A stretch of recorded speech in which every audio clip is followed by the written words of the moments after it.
Good morning, everyone. I'm just going to give a few minutes for our late arrivals to make sure everyone gets a chance to sign in.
No.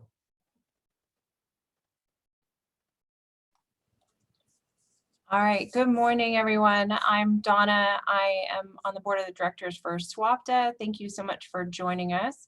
I am very excited to announce this webinar with our speaker, Larry Cohen. He wrote the book, as you see on your screen, The Quirky World of Parking, 4 Decades of Observations, One Parking Space at a Time. Larry is a former director at the Johns Hopkins and University of Pennsylvania Health Systems and the George Washington University. For the past 10 years, he has been the executive director of Lancaster Parking Authority in Lancaster, Pennsylvania. He is a past board of director of the International Parking and Mobility Institute and is certified administrator of public parking. He has written numerous articles and conducted presentations on various parking related topics over the years. His Saving Lives articles on steps to deal with garage suicides is the benchmark within the industry. Larry has recently authored The Quirky World of Parking, 4 Decades of Observations, One Parking Space at a Time, which has been described as a fun-filled masterclass parking primer interlaced with crazy stories collected over his career. And with that, I will turn it over to Larry so he can tell us all about how he has created this book. Thank you so much, Donna. Thank to SWIPTA. Good morning, everyone on the West Coast. And thank you for taking part in the webinar today. I've been presenting this year to different organizations, and I'm proud to say that from the presentation, I've inspired, hopefully, 2 authors to write books, and not necessarily about parking, but just about anything in general. So what I'm going to touch on today is kind of my process of how I went through this, not knowing anything about writing a book or anything about publishing, and just learning it on my own. And hopefully this will help you along the way. So let me, so to start, so a lot of people say, you know, I have an idea for something for a book. As I said, it could be parking related, or it could be anything in general. What I tell everyone is it's only an idea till you put the pen to paper, right? So if you have an idea about anything, I tell everyone just start writing, you know, see what you have in you. See if there's enough just for a story, or if there's enough that could actually turn into a book one day. So what I did was I started with an initial outline of ideas and concepts that I thought would be the basis for the book. And as you get into writing your book, this is nonfiction, of course. Fiction's a whole different animal. But as you start writing, it expands over time. And you learn relatively quickly that for someone who's written many articles over the years, there's a big difference between writing a 2,500 word article for the parking professional to writing a 40,000 plus word manuscript for the basis of your book. I would also say that if I knew in my 20s that I would write a book in my 50s, I would take a lot better notes along the way. You know, in your 50s, when you go back 40 years in the parking business, and I'm trying to rely on memories and anecdotes, sometimes it was tough. I'm definitely one who keeps records for too many years. I had to discard, you know, tax returns from the 80s at some point. But so I really went through all my files, anything that I've written in the past, and tried to trigger ideas that would be good for the book. But for any of you younger, if you think in the future, you may write a book about something, start taking notes about it. So this is kind of a joke. I'm sorry, it probably doesn't come through real well, but I think the essence is there. So on the left that's the outline I started with for the concept of the book. It was about 1, 2, 3, 4, 6 chapters, and then some bullet points underneath.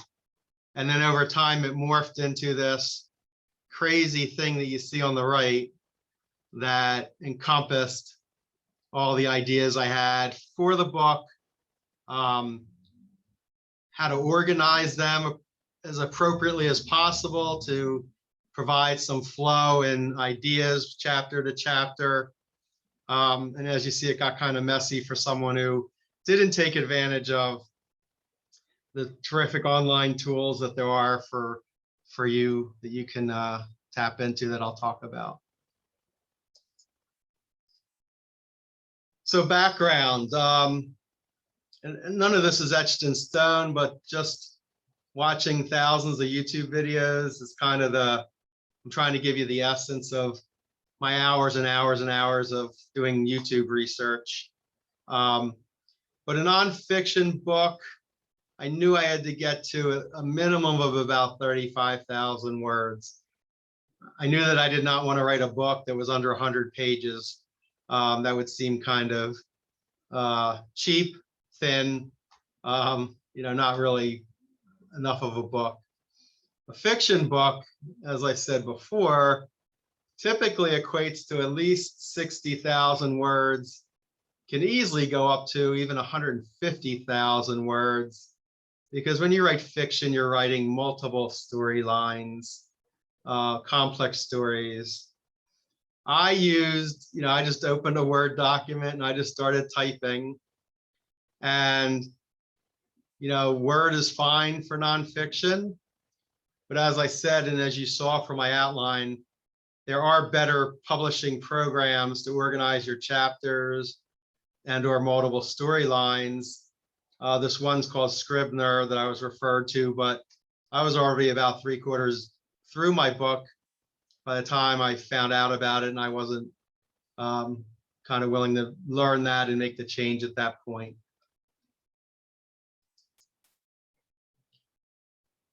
So you've made an outline, you've started writing, you've made it this far. So is there the making of an actual book of what you've written? I kind of set thresholds. Like once I hit 10,000 words, I kind of regrouped. Then I like, all right, this is going to be hard to get to 20,000 words, but I finally got there. When I got to 20,000 words, I did elicit some feedback from, I say honest feedback. So that's typically your friends and family who will tell you the truth no matter what, hopefully. And they'll tell you if there's a foundation there for a book. Remember, you're only at 20,000 words, so you're only about halfway there, but you want to get a sense for what people think. Are you on the right track? Is there really something that people are going to want to read, right? Through my research, I learned that title is really important to identify your theme. I guess I was just lucky. I came up with my title almost right away before I started writing. And it kind of stuck throughout the whole process. Everyone liked the title. Everyone thought that it described what the book was. It is quirky. Our World of Parking is quirky. Quirky fit the title very well and stuck throughout. Titles are even important, when you make movies, right? Some movies have a working title and then they change before the movie comes out. So I have a quiz here. I'm going to give a free book to someone. And maybe if you're going to be at the pie show next week, which I'll be there, I have a table at the pie show, I can hand you a free book. So I'm going to look in the chat. First person to give me the answer through the chat, I'll give a free book. I'll mail it if I have to. You'll give me your address. So I'm looking at the chat. Okay. So as in my bullet point,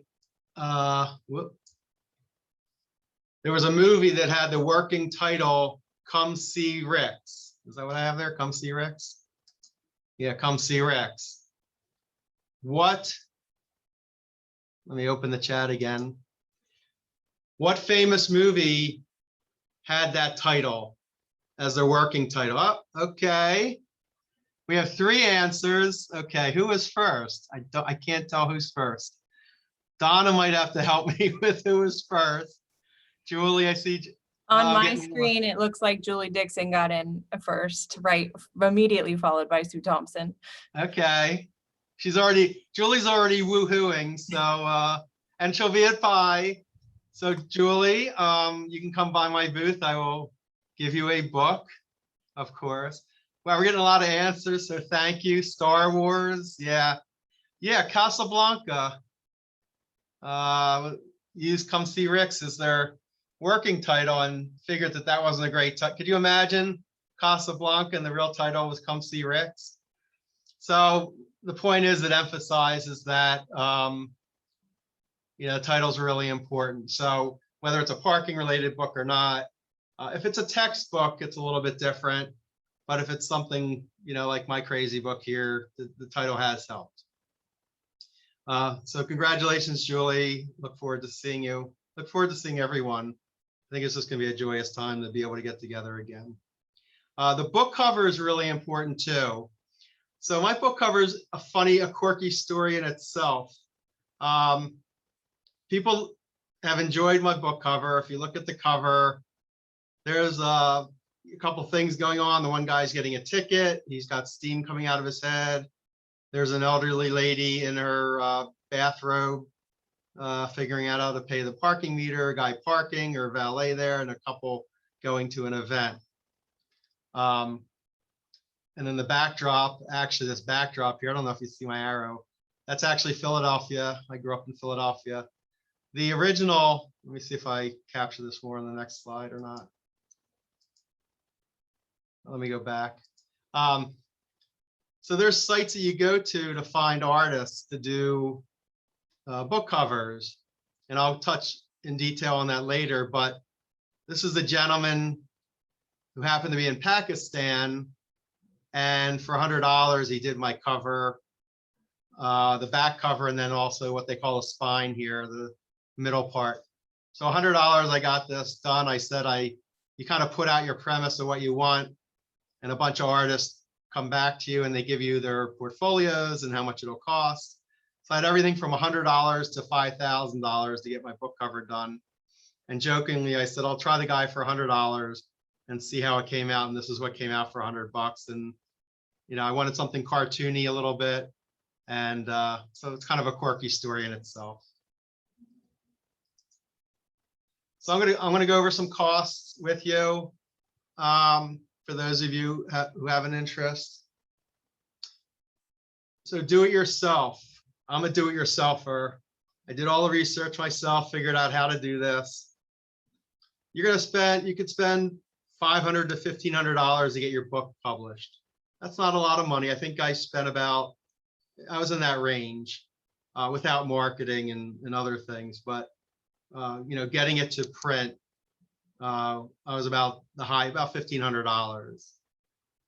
If you're going to look for someone that provides support to you, a publisher, and there's different types of publishers. There's obviously the large publishing companies that typically folks like us would not have access to. We're not Stephen King and folks like that. But there are publishing houses that are like middlemen, and they can provide you support and do a lot of the work for you, so you don't have to figure out what to do. And that level of support runs probably between $1,500 and $10,000. And I'll go into that in little detail as well. Only the most popular authors get advanced deals and all that craziness. Now you're kind of in this on your own. You're sole proprietor, writing a book, getting it published, marketing it, all that good stuff. So you want to weigh how much you spend versus book sales. And we'll talk about that as well, what you should anticipate. You should plan for, I can't say, I have a full-time job, of course. I have a consulting business. So I don't spend as much time marketing my book as I guess I could. But you have to put significant effort into bringing attention to a book that you publish. No one's looking for your book. You have to make them aware of it, and what cost you want to put into the marketing. Publishing a book, getting out there, getting it to public, it's not a marathon. It's a marathon. It's not a sprint. It's something that's going to go on. My book came out late February, something that's going to go on for a while. Of course, we didn't have conference, shows, and now we do. And so I'm kind of bringing the book back up as well. Obviously, you want to maximize use of your social media. I use LinkedIn a lot. I, have a lot of folks connected on LinkedIn, so I probably bore them to death with book-related things. I've kind of taken a hiatus from that to not mute my message. You want to email your contacts. I've done some podcasts, which have been fantastic and fun. You want to put a press release out. But marketing is kind of really what you make of it, what you want to put into it time-wise and expense-wise. So printing your book. So I used Amazon. Majority of independent authors use Amazon. And basically you get your manuscript done and you download it to Amazon, and they print your book on demand. So basically the days of having to buy hundreds of books and nowhere to go with them is gone. Amazon will print one book when it's purchased. So that's a really fantastic way of doing business. You can buy books as well. I'll talk about that as far as author books versus the books you put out to the public. So I want to step back a little about the process and talk about once you've done your manuscript, what do you have to do? So editing and formatting. You've written your manuscript, you think you're the best writer in the world, but you still need to have your book edited from a professional. It needs to be formatted by a professional unless you learn how to use book formatting software. To do this, you're going to pay an editor typically 2 to 5 cents per word, where they might charge you per page or per hour.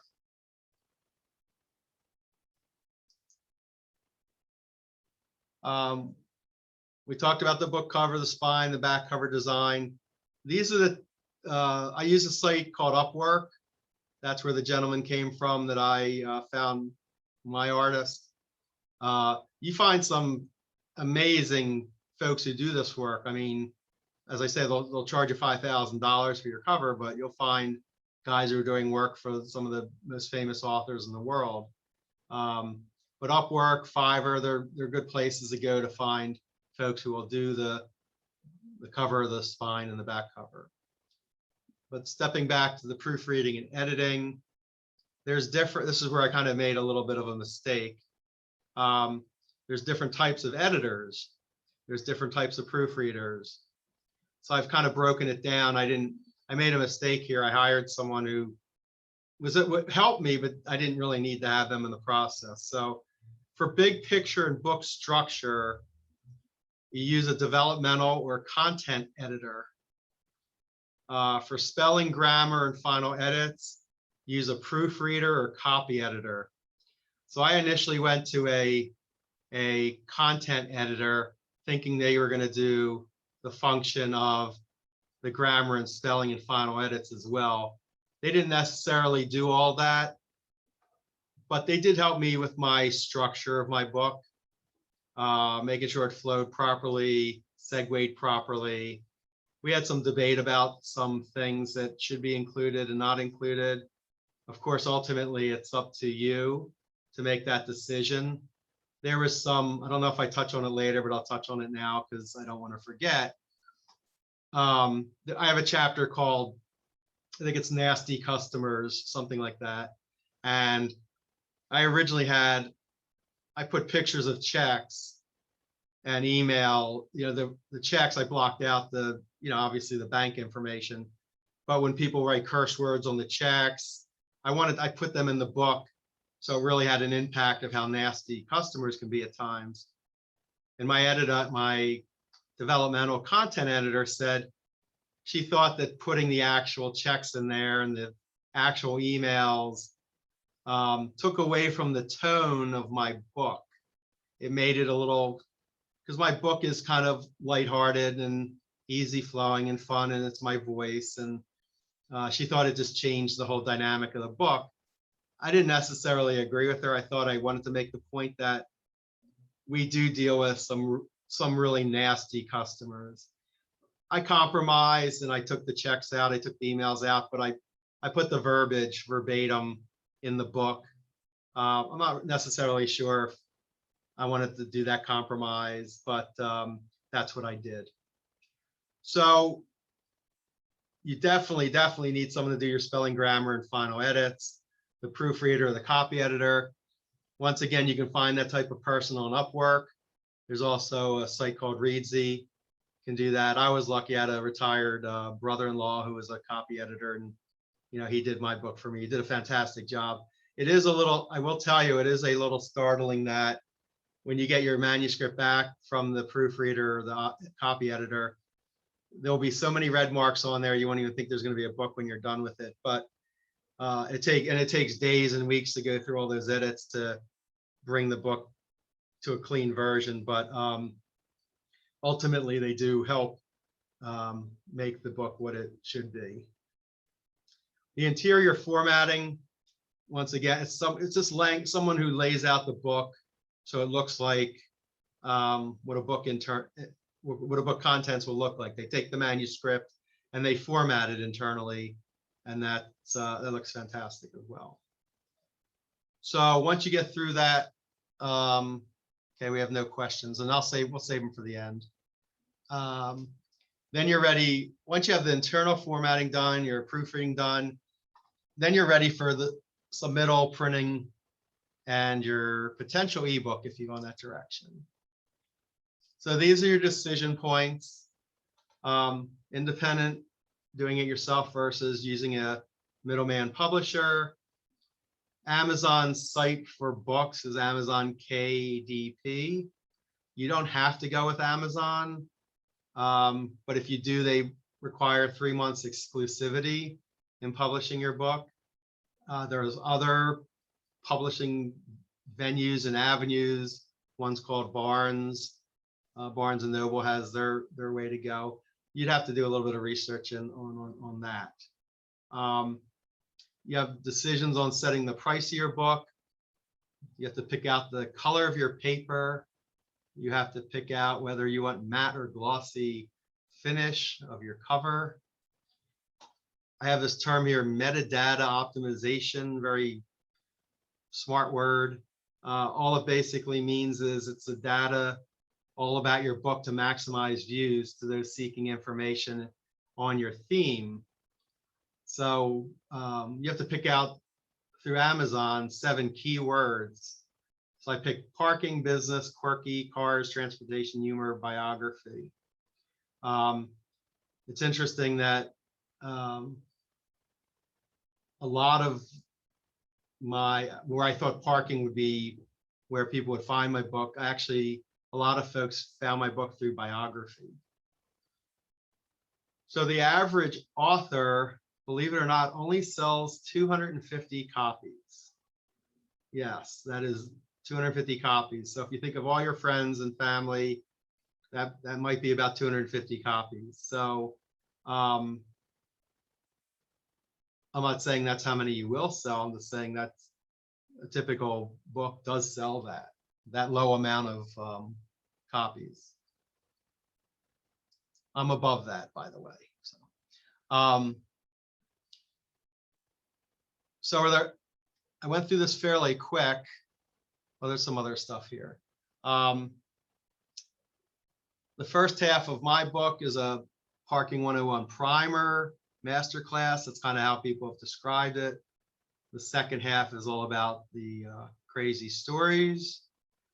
Hopefully you have some stories to share. I think I have more slides here. There we go. That should have been moved.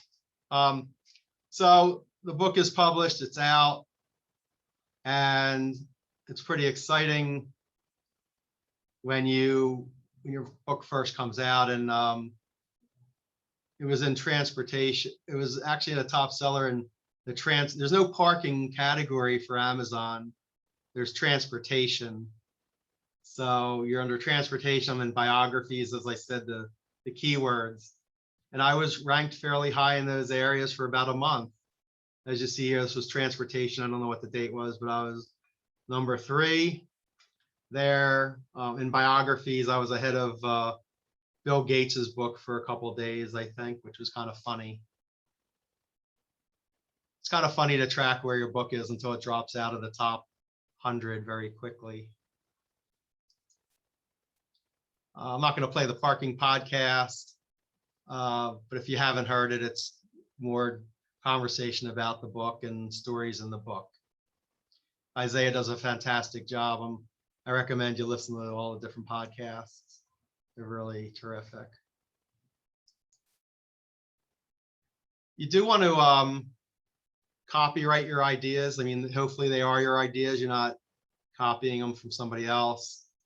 So I did register my book with the Library of Congress, which I would suggest you do. You get this certification back, and then it's officially in the Library of Congress. Someone could go to Library of Congress, look up your book, and it's something.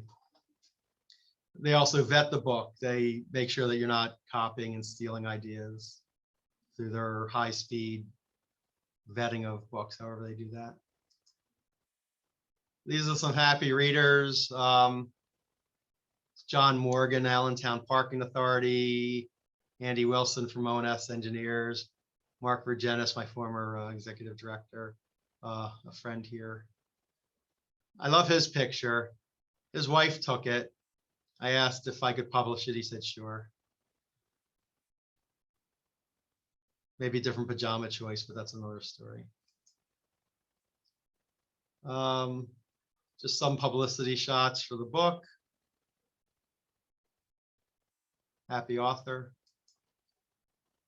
I don't know if this will play or not. Let me see if this will play. Author to his job title, Larry Cohen, executive director of the Lancaster Parking Authority, spent 6 months of the COVID pandemic compiling a story from his teenage days working as a valet to now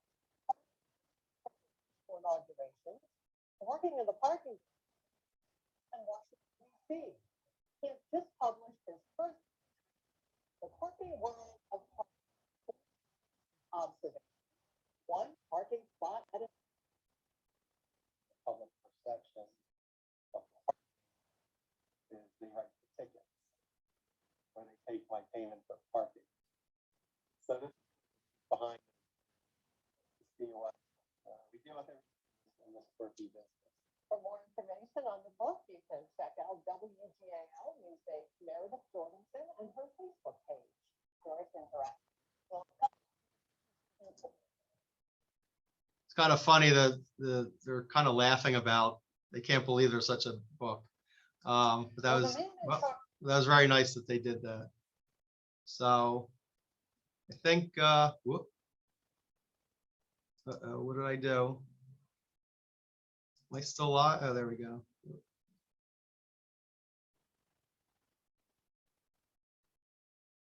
So that is it for the presentation. We can open it up to some questions. You want to throw them in the chat?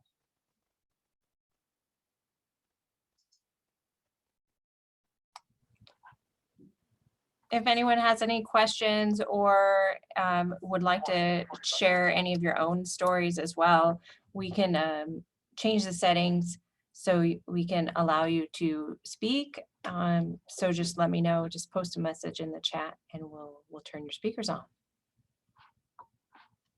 Larry, in the meantime, is there a favorite story you have in your quirky world of parking? I do. So I went through, I went through this fairly quick. There's obviously tons more detail. So yeah, we can always sidebar on more details that you need if you are looking to write a book. Probably, I can't say it's my favorite story. It's probably my least favorite story, but it's the story that's gotten the most attention is the chapter called, what is it actually called? I don't even remember. The Lego Room. Let me see. It's under the chapter Do Not Steal. So there's a whole chapter about theft and parking. It's the $120,000 Lego Room. And when I came to the parking authority, we had just installed multi-space kiosks on the street. And we had a assistant manager who was responsible for that task.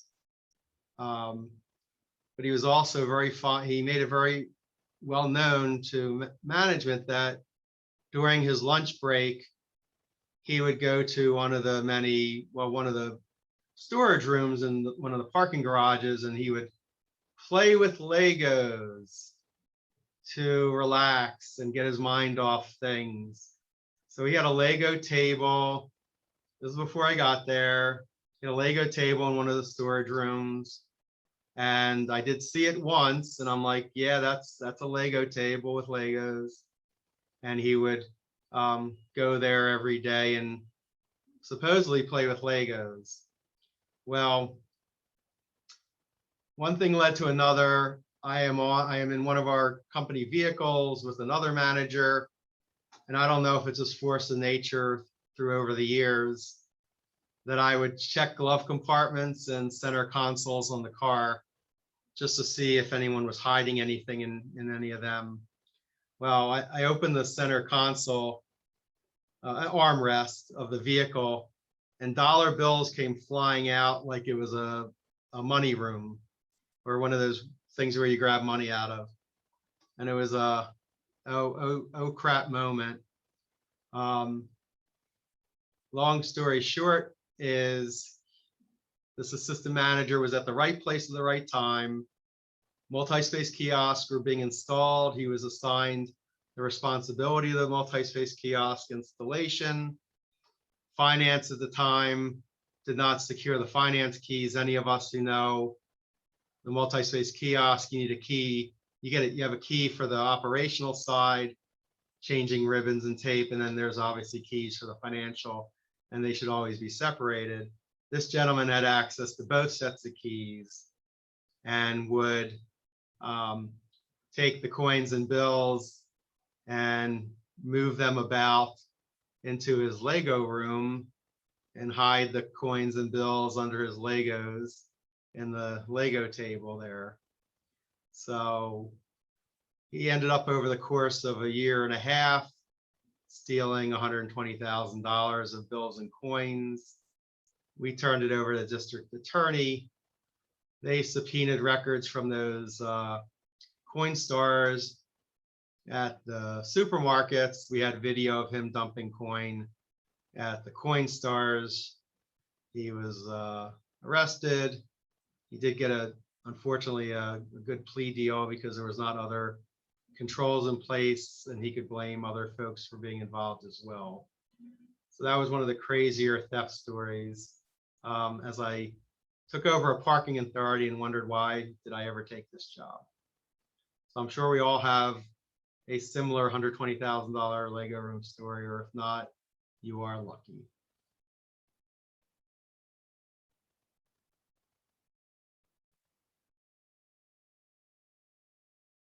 So does anyone have any questions? Has anyone read the book and wants to share anything in the chat? Or maybe Donna can bring everyone back up. I don't know. I'm not seeing any posts in the chat. I'd love to hear some of those other stories. Anyone brave enough to speak up? Is anyone thinking about writing a book? What is it about? Parking or other?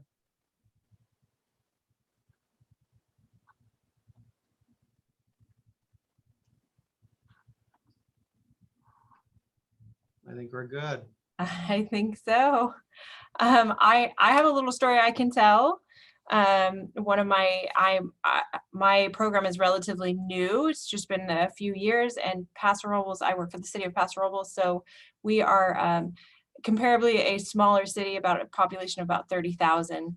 So we definitely have the combination of the old timers, the ones that want nothing changed, and then our new population of rapid tourist growth because of our wine country. And so recently, one of the battles I'm dealing with is alley parking in our downtown. As we all know, we can't have parking in alleys. We have to have fire and emergency services access in there. Well, one of our, she is known as the matriarch of Paso Robles. So she's, I have no idea of her age, but she has been in Paso Robles forever and runs our Main Street Association. She decided that she needed to park right outside the door of the Main Street office, which is in the alleyway. And we've all told her she can't do that, and she didn't agree. So a few years ago, before we started parking, she actually had some of the Main Street volunteers paint her a space on the alley.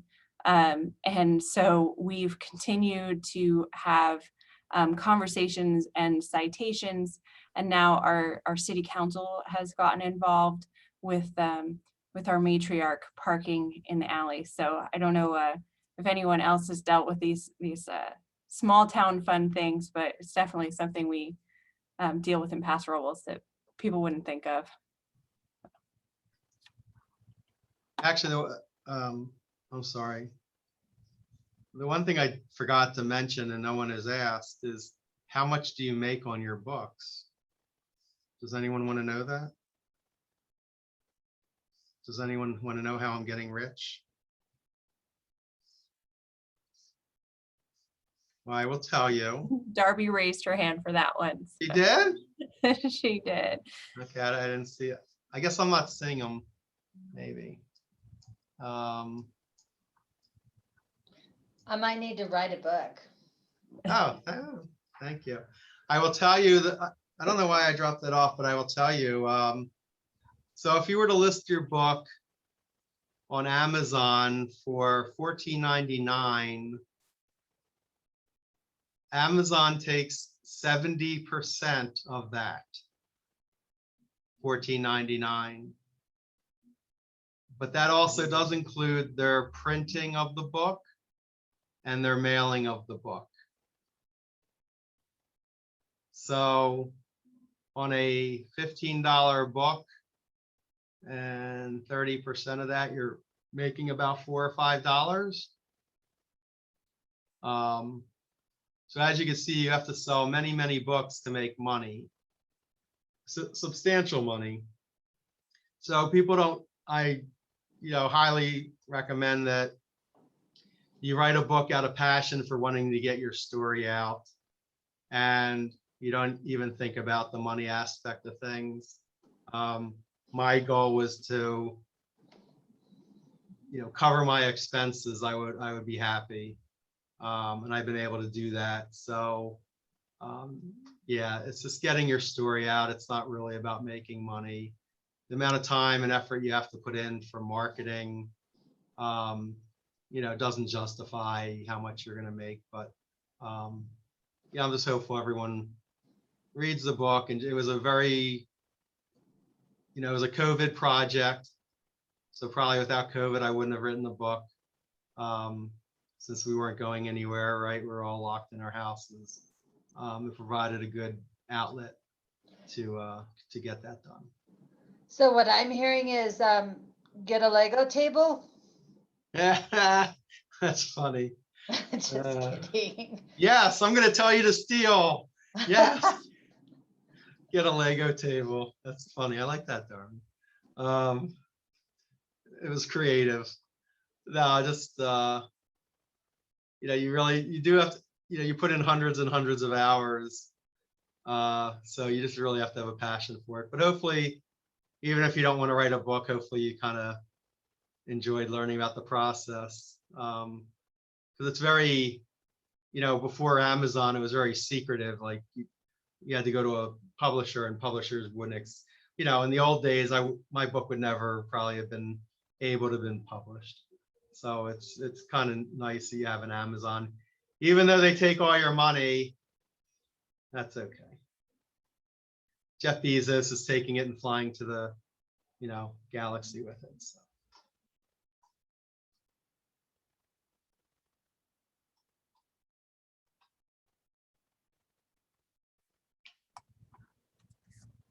All right, well, I'm not seeing anyone else speak up, so I think we'll wrap it up. I'm really looking forward to seeing everyone that's attending at PI next week, and I hope you all have a great week.